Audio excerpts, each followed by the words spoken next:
Hey everyone, and welcome back to Open. So we welcome our next guest, who is a neo-expressionist painter, and he uses multiple mediums from oils, acrylics, pastels, and spray paint, drawing influences from Basquiat and Picasso. His art expresses freedom in any shape or form, and each piece holds its own story, taking viewers on a journey full of bold brushstrokes and symbolisms. And bueno, we can't wait to read a page from his visual novel. Everyone, please welcome neo-expressionist painter Midartz.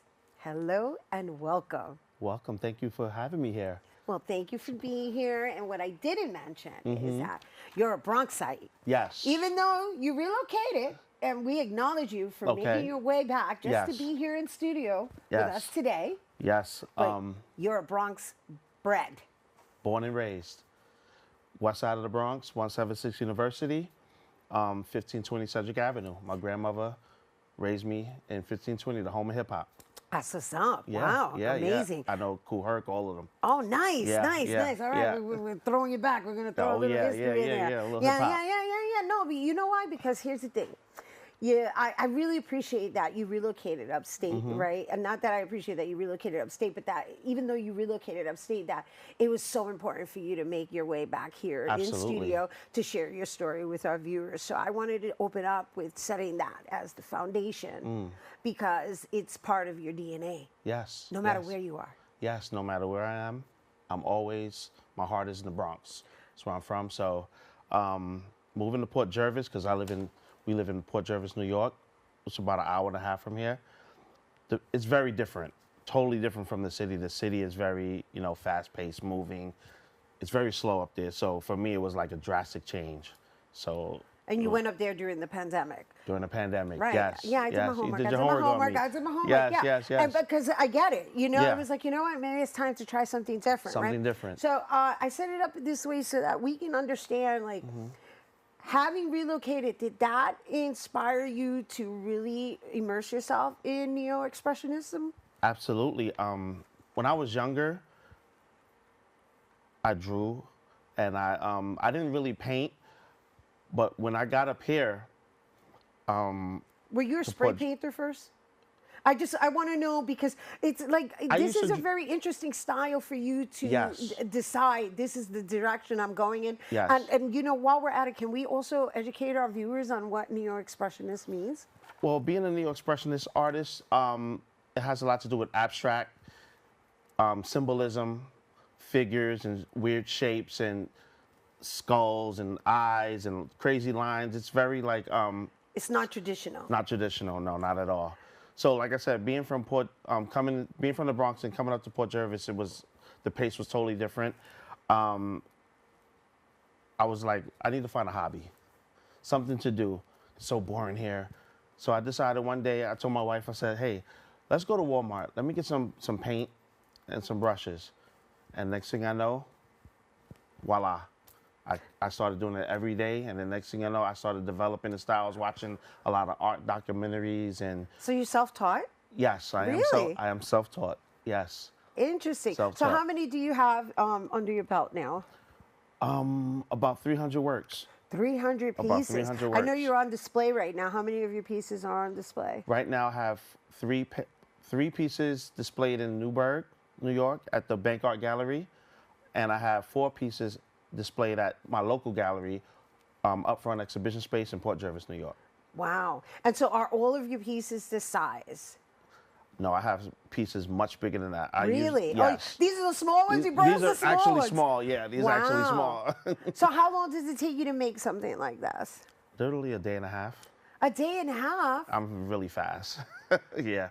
Wow. So let's talk a little bit about your storylines and how you choose to express yourself. Like, is it from a political context or is it from an emotional context? Like, how do you dive in and choose the topics and are they left up for interpretation? They are left for interpretation. A lot of the works that I do, literally, it just comes out of nowhere. It's almost like a superpower. Like I'll start with a background, start painting. some shapes and colors. The next thing you know, it starts turning into this crazy figure, and then everything just starts coming together as I'm painting. Like sometimes I'll draw like some eyes or nose, and then I'll go from there, and it's just almost like magic. Right, you allow it to guide you. I allow it to guide right? me, yes. Right, and so obviously, you know, art is left up to everyone's interpretation. Yes. But you title them in a way that they have a storyline, which is why we introduced it as a visual novel. Yes. Which is why I'm trying to get to the root of like what I want to. Maybe perhaps the question is like, what topic do you visit the most? Strength, warrior energy. Leadership. Like for instance, this one right here is called Beast Within. This is a symbol of strength and courage. Like when your back is against the wall, you don't know how strong you are until you're in a situation where you have to be strong. So that's what this is really about. It's like a beast, so like the beast within you, the strength within you to overcome. Well, you can definitely see the warrior in it. And there's a lot going on in there. Yeah. And so in that process for you, what comes first, the lines or the story? The lines. The lines. The story comes after. I never have an actual, okay, I'm gonna do a painting and the story is gonna be like this. No, I'll just start painting. I'll step back, I'll look at it, paint some more. Oh wow, this looks like, and that's how I do it. And so, when did you discover like this was your direction? I started painting in 2000 and late 19, early 2020. At first, the paintings were abstract, just like abstract expressionism, because that's a little different than New York expressionism. Okay. But then so can you please tell us what the difference is between abstract expressionism and neo-expressionism? Yes, abstract expressionism is no characters. There's no characters, there's no faces. Okay. It's pretty much that's truly left up for interpretation. Yes, Got it. Patterns and lines and this is more characters. Got it. Yes, neo-expressionism is more like figures and characters and with symbolism. Got it. All right. And so you developed this talent. Yeah. Late 1999. No. 2020. You 2020. said 2020. Yeah, 2019. As a child, 20. I always drew. Okay. But I did. In high school, I went for the art. What's the name of the school in Manhattan? Visual Art and arts? design. Okay. But I didn't make it. Oh, really? I didn't make it, and after that, I dropped. I dropped it, and I circled back to 2020, and I'm here again. Wow. Yes. So your spirit was like, no. It took me. Would you say that the pandemic played a role? I love having this conversation about how, for me, and this is me always going back to the upside of what we experienced, right? I feel like it opened up a certain consciousness, a level of consciousness in which we became a lot more self-aware. Yes. Right? So I'm just curious if the pandemic itself is what led you to finding your own solace in therapy. Yes, it slowed me down. It slowed me down, and yes, it was totally, because like I said, the pace in New York, in the Bronx, right? I'm all over the place. I was all over the place. Right.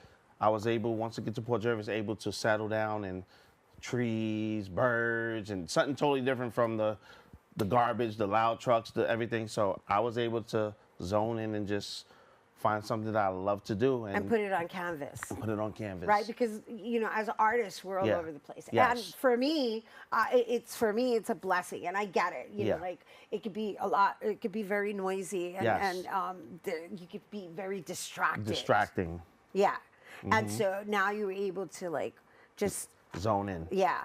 Zone in. And so this is really impressive. Thank you. It's very impressive. So let's talk about all the different topics that are your preferences.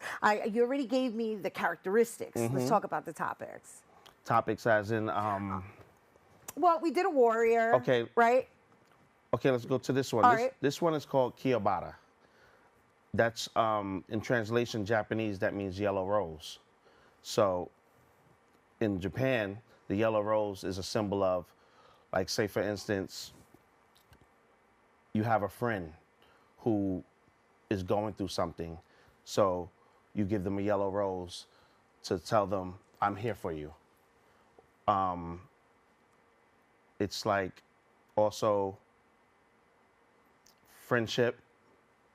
So like you see here, you have the character. It's more than one character, but this is the main character. He has the rose in his mouth. Right, we see and that. These are the friends who may be going through something, and he's giving them. He's going to give them the yellow rose to help them get through their day or get through. Just it's like what's the word? Encouragement. Encouragement and being there for someone. So that's what this painting is about. Just being there for people and who you care about, and just want people to, know that you're there for them. So would you say that your art also offers some form of affirmations? Yes. Because that's what I got from this, and that's what, are all of them like that? Majority of them. The majority of Yeah, them. majority of them. There's a few that there's like really no meaning. I'm just doing a little silly character or whatever, but a lot of them do have meaning to them, and some of them are very deep.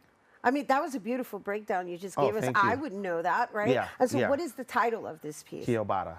Kiobata. Kiobata. See, this is what I mean. You Yeah. titled them in a way that it's Yes. kind of like, okay, do a little. It makes you think. Yeah. Like, Yeah. or first glance, you look at it and say, oh, it's cool. It's a little painting, a little character here, got the little flower, but then there's some deeper meaning to him. Yeah. And so does all of your work have these colors in it, right? Yes. It seems like you have like signature colors that's in Yes. every piece. Yes, I use a wide variety of colors. I never really do like a painting that's black and white. Everything of mine is mostly colorful. I use the only colors that I really don't use as much, but they're actually in both of these as well. So that's kind of, I shouldn't even say that, but green and purple I don't use as much as the other colors, but yeah, a large array of colors. So because you're self-taught, and right now we're in 2025, so this is evolved in a matter of like 5 years, Yes, right? yes. Somebody were watching and they were contemplating on their own skill set and or how to develop, and perhaps even maybe discouraged because they didn't get into the school that they wanted to enhance and develop. What would you say to them? Don't give up. Just keep going. Go for it. Keep painting. Well, how did you get there? Like, what happened that you were like, you know what? I'm just gonna paint. Yeah. You want me to be honest? Yes, I want honesty. Port Jervis was boring. Well, Port Jervis was boring. I said, this is not gonna work. right. Yeah, I need to find something to do, and Right. I started painting. And then I guess all my childhood, everything, because I used to draw comic books. I still have old comic books from when I was young. I had comic books and all kind of drawings and stuff. It just all started coming back to me. And then I started developing a style. And like I started entrenching myself in all of the documentaries, art, learning more about the art history and everything. And voila, I'm here. Look at that. Yeah. Right. So basically, what you did is you redirected your energy. Yes. You redirected it because you were like, okay, I'm gonna give it a shot. Yes. I'm gonna do my best, and voila! Look at Voila. where you're at. Now Yeah. you're displayed in 2 galleries, no Yes. less, and you have like 300 under your belt. 300. I have paintings all across the East Coast. You have paintings all across across the East meaning Coast. they In live in people's houses. homes. Yes. Yeah, we're gonna have a conversation when we get off air because one of your paintings needs to be in my home, There we right? go, there I'm we go, like, there but we we're not go. gonna talk about those rates. But no, Yes. I do want to congratulate you, Thank you. on finding your path or Yes. actually just allowing yourself to Yes. just be okay with what it took to What get it took there. to get there. Yeah, it took a long time. Yeah. Yeah. But you're there. I'm there. You're Yeah. there, and now you brought it back home brought to it share back with home. our viewers to show. Yes, and I'm so happy that my first interview was in my hometown. Wow, My that's first beautiful. official TV interview in the Bronx. Nice. Well, we're so happy Yes. you brought it here to us on I'm so happy Open. to be here. All right, Midartz, everybody. Thank you. All right, we didn't discuss race, but if you're interested in his work, right, you can check out Midartz on Instagram, and the handle is Midartz. All right, Yes. stay tuned. Our Open Artist Spotlight is coming up next.